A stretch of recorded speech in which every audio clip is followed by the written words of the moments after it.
करना चाहिए। और अब हम करेंगे कपाल भाती प्राणायाम।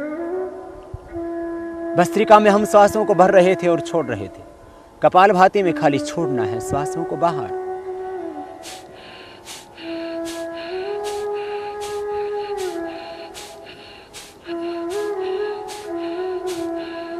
श्वासों को बाहर छोड़ रहे हैं।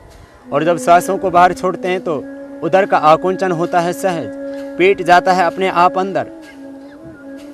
प्रयत्न पूर्वक श्वासों को बाहर छोड़ना, पेट अपने आप जाएगा अंदर। जैसे वॉमिटिंग होता है तो कैसे आपका पेट अंदर खींच जाता है। जैसे आप नाक साफ करते हैं तो कैसे पेट खींचता है। सांस को बाहर ही धक्का देना, पूरे प्रयत्न से, पूरी शक्ति से। एक ही विचार, एक ही संकल्प कि मैं श्वास को बस बाहर छोड़ रहा हूं। और जैसे आप श्वास को बाहर छोड़ते हैं तो पेट अपने आप जाता है अंदर। होता है कपाल भाती प्राणायाम।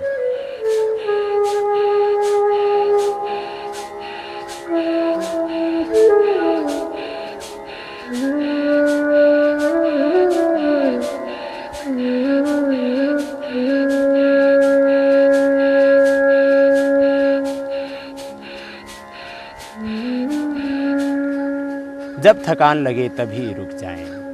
प्रारंभ में आप इसको 30 बार ही करें। 30 बार करने पर पूरी तरह से आप थक जाते हैं। फिर विश्राम करें। विश्राम करके दोबारा हम प्रारंभ करेंगे। तो ये कपाल भाती प्राणायाम।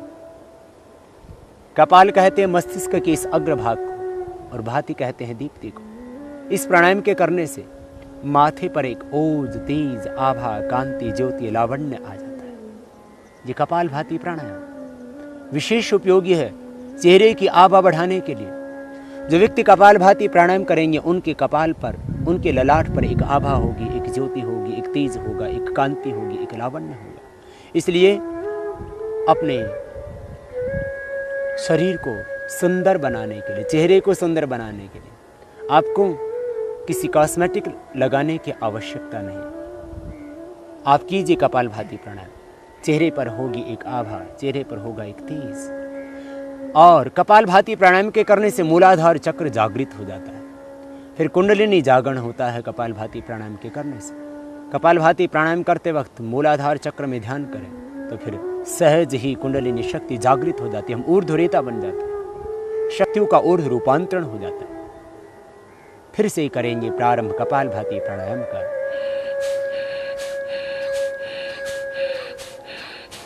सांस को पूरी शक्ति के साथ में बाहर छोड़ रहे हैं और मन में है एक संकल्प, एक विचार कि मेरे शरीर में जितने भी रोग हैं, विकार हैं, दोष हैं, अशुद्धियां हैं, सब बाहर निकल रही हैं। शरीर में जब विजातीय तत्व संग्रहित होते हैं तभी रोग पैदा होते हैं। आप कपाल भाती प्राणायाम को करते समय मन में विचार करें कि मेरे शरीर में जितने भी टॉक्सिन्स हैं, ऑक्सीडेंट्स हैं, सब बाहर निकल रहे हैं। जब शरीर में टॉक्सिन्स रहेंगे नहीं, शरीर में जब ऑक्सीडेंट्स रहेंगे नहीं तो व्याधियाँ कैसे समा सकती हैं देह में। इसलिए विचार करें शरीर की जितनी भी नेगेटिव एनर्जी है सब बाहर निकल रही है।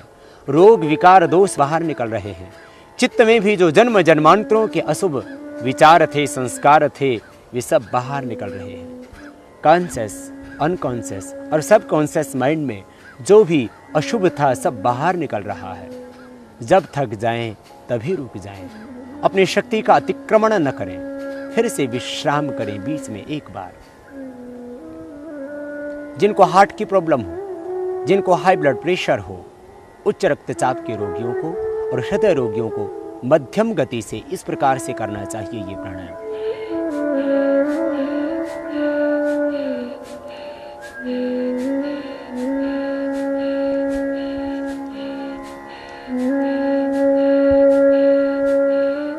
तीव्रता से न करें हृदय रोगी, तीव्रता से न करें उच्च रक्तचाप के रोगी, मध्यम गति से करें। जो कमजोर व्यक्ति उनको भी धीरे धीरे ही ये प्राणायाम करना चाहिए। और जब थक जाएं तभी रुक जाएं। अपने बल का, अपनी शक्ति का अतिक्रमण न करें।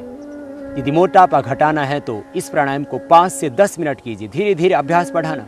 पहले दिन 1 मिनट ही करना, फिर धीरे धीरे 2 मिनट, 3 मिनट, 4 मिनट, 5 मिनट, अधिकतम 10 मिनट करना। इस प्राणायाम न्यूनतम समय है मिनिमम टाइम है इसका 5 मिनट और मैक्सिमम टाइम है इसका 10 मिनट्स। इसलिए इस प्राणायाम को जो व्यक्ति मोटापा घटाना चाहते हैं, जो व्यक्ति पेट को सदा स्वस्थ रखना चाहते हैं, जो कब्ज से छुटकारा पाना चाहते हैं, जो गैस्ट्रिक और एसिडिटी से छुटकारा पाना चाहते हैं, जो सिरोसिस ऑफ लिवर की प्रॉब्लम से छुटकारा पाना चाहते हैं, जो हेपेटाइटिस बी को मिटाना चाहते हैं, भी इस प्राणायाम को अवश्य ही 5 से 10 मिनट धीरे धीरे बढ़ाना अभ्यास। यह प्राणायाम प्रोस्टेट की प्रॉब्लम को पूरी तरह से मिटा देता है। कपालभाति प्राणायाम के करने से यूट्रस की गांठें भी डिजोल्व हो जाती हैं। बहुत अद्भुत है ये प्राणायाम। इसलिए मैं कहा करता हूं, धरती की संजीवनी है कपालभाति प्राणायाम। जो व्यक्ति स्वस्थ रहना चाहते हो और जो व्यक्ति जटिल रोगों से छुटकारा पाना चाहते हैं, कोई भी रोग हो, धरती का कोई भी रोग ऐसा नहीं है जो कपालभाति से ठीक न होता हो। कपालभाति प्राणायाम को करते समय मूलाधार चक्र में ध्यान करना, तो फिर आप पाएंगे कुंडलिनी जागरण का आनंद। मूलाधार चक्र से एक ज्योति, एक आभा, एक प्रकाश पुंज ऊपर उठता हुआ स्वाधिष्ठान, मणिपुर, हृदय, अनहत, विशुद्धि, आज्ञा चक्र का शोधन करता हुआ सहस्रार चक्र तक पहुंचेगा।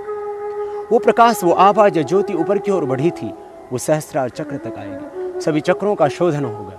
इसलिए चक्रों के शोधन के लिए, डायबिटीज के रोग के लिए, मोटापे से छुटकारा पाने के लिए, पेट की समस्त समस्याओं को मिटाने के लिए, कोलेस्ट्रॉल और ट्राइग्लिसराइड को कम करने के लिए बहुत ही अद्भुत है ये कपालभाति प्राणायाम। डायबिटीज के लिए, मोटापे के लिए, एलर्जिक प्रॉब्लम्स के लिए, अस्थमा के लिए, साइनोसाइटिस की प्रॉब्लम के लिए, एलर्जी के लिए, जिनको सुबह उठ करके छींके आते हैं उनके लिए, और जिनको स्नोरिंग की प्रॉब्लम है, जिनको खर्राटे आते हैं, उनके लिए भी बहुत जरूरी है ये प्राणायाम। जिन बच्चों का मन नहीं लगता पढ़ाई में, वही बच्चे इस प्राणायाम को करेंगे तो उनका मन इतना एकाग्र हो जाएगा कि फिर पढ़ाई में अपने आप लगेगा।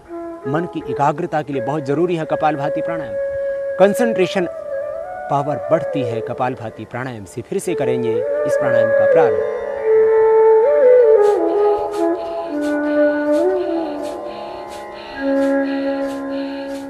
सांसों को बाहर छोड़ रहे हैं, पेट अंदर जा रहा है। सांसों को बाहर छोड़ते हुए करना, यूं नहीं करना, ये गलत हो जाएगा। सांसों को बाहर छोड़ना, तब अपने आप होगा सहज। कंपवात जैसे रोग से भी छुटकारा मिलता है इस प्राणायाम से। समस्त वात व्याधियां परीक्षण होती हैं। वात, पित्त और कफ तीनों दोषों का बैलेंस हो जाता है। समदोषाः समग्नि स समधातु मरक्रियः प्रसन्न आत्मा इंद्रिय मनः स्वस्थित्य विधीयते। पूर्ण स्वस्थता पाते हैं इस कपालभाति प्राणायाम के द्वारा। समदोष हो जाते हैं, समग्नि हो जाती है, धातुएं सम हो जाती हैं, मल का विसर्जन ठीक से होने लगता है, शरीर की सारी क्रियाएं अपने आप व्यवस्थित हो जाती हैं। आपके चेहरे पर एक प्रसन्नता आती है, मन में एक आनंद आता है, उत्साह आता है, जीवन में एक दिव्यता आती है। प्रसन्न आत्मा इंद्रिय मन। इस कपालभाति प्राणायाम के करने से एक प्रसन्नता, एक आनंद आपके जीवन में आएगा। आप पूर्ण स्वस्थता पाएंगे कपालभाति प्राणायाम से। विश्राम पुनः जाए। यह हुआ कपालभाति प्राणायाम। धरती की संजीवनी है कपालभाति प्राणायाम। आतुरों के लिए, रोग से पीड़ित व्यक्तियों के लिए, चाहे किसी को कैंसर है, चाहे किसी को हेपेटाइटिस बी है, चाहे किसी को एड्स की प्रॉब्लम है, सबके लिए जरूरी है ये प्राणायाम। और सब रोगियों के ऊपर एक एक पर नहीं, लाखों लाखों व्यक्तियों पर प्रयोग करके हमने पाया है कि कपालभाति के बराबर न कोई दूसरी औषध है, न कोई दूसरी योग की विधा है। इसलिए हम कपालभाति प्राणायाम को विशेष रूप से कराते हैं। और योग के मनीषियों ने षटकर्म में भी इसका वर्णन किया। धोतिर्बस्ति तथा नेति त्राटकम नोलिकम तथा कपालभातिश्च एतानि षट्कर्माणि प्रचक्षते। यह है कपालभाति। कपालभाति को अवश्य ही 5 मिनट तो कम से कम जरूर करना। आपको भोजन मिले या न मिले, आप नाश्ता करें या न करें, लेकिन कपालभाति प्राणायाम को अवश्य करना। कपालभाति प्राणायाम आपके जीवन का एक संकल्प होना चाहिए। आप प्रतिज्ञा करें कि मैं कपालभाति प्राणायाम बिना किए भोजन नहीं करूंगा, कपालभाति करके ही भोजन करूंगा, कपालभाति करके ही नाश्ता करूंगा, उसके बिना मैं नाश्ता नहीं करूंगा, मैं भोजन नहीं करूंगा। फिर देखना जिंदगी में कभी आपको कोई भी रोग नहीं हो सकता, लाखों रुपए की बचत होगी, शरीर आपका स्वस्थ होगा, भगवान का दिया हुआ ये देह रूपी मंदिर फिर देवालय बनेगा। ये देह देवालय है। लोग कहते हैं शरीर व्याधि मंदिरम, अपने आप ही घड़ लेते मंत्र। कौन से शास्त्र में लिखा है शरीर व्याधि मंदिरम? ये देह तो देवालय है, भगवान का घर है। आप कपालभाति प्राणायाम करना और इस देह को देवालय बनाना, फिर भीतर से अपने आप को जानना, अपने आप को पाना, फिर अपने ही इस अंतर में उस ब्रह्म को पाना। एकाग्रता मिलेगी, ध्यान में गहरे उतरेंगे कपालभाति प्राणायाम से। फिर से एक बार करेंगे और फिर आगे बढ़ेंगे।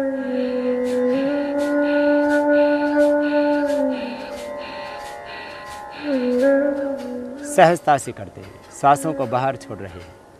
माताओं को यूट्रस की कोई भी प्रॉब्लम है इससे मिटेगी। ट्यूब्स बंद हैं तो खुल जाएंगी इससे। यूट्रस के अंदर गांठें हो गई तो इससे अपने आप डिजोल्व हो जाएंगी। मैंने देखा है कैंसर तक की गांठें इससे पिघलती है। एक भाई को कैंसर की गांठें होगी गले में, 10 दिन प्राणायाम किया, गांठें 1/4 रह गई। बहुत अद्भुत है ये प्राणायाम। बस एक ही विचार कि शरीर के टॉक्सिन्स, ऑक्सीडेंट्स, रोग, विकार, दोष, अशुद्धियाँ सब बाहर निकल रही हैं। जब सारे दोष, सारी अशुद्धियाँ, सारे विकार जब बाहर निकल गए तो फिर आप रह जाते हैं केवल पवित्र, शुद्ध, बुद्ध, निर्मल, चैतन्य, आनंदमय भाव में आप अवस्थित हो जाते हैं। यह हुआ कपालभाति प्राणायाम।